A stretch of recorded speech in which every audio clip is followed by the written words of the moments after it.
Inaaresto ng Makati Police ang dalawang lalaking sangkot sa pang-hold up sa isang call center agent noong madaling araw kamakailan lang sa Barangay San Antonio. Habang naglalakad ang 25 anyos na biktima, nilapitan siya ng 4 na lalaki sakay ng dalawang motorsiklo.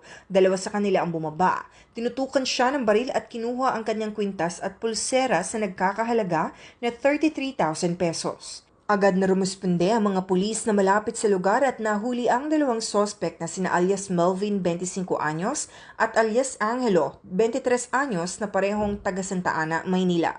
Tumakas naman ang dalawang kasama nilang nakamotorsiklo pa. Nakuha sa mga sospek ang isang baril, peking baril, 4 na bala, 2 helmet at narekubera mga alahas ng biktima.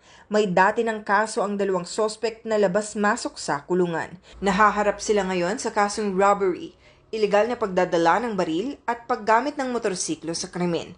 Patuloy ang paghahanap ng Makati Police sa mga nakatakas nilang kasamahan. Mula dito sa Southern Police District, ako ang inyong PNN correspondent, Patrolwoman Mary Tony Veva, alagad ng batas, tagataguyod ng Balitang Pulis.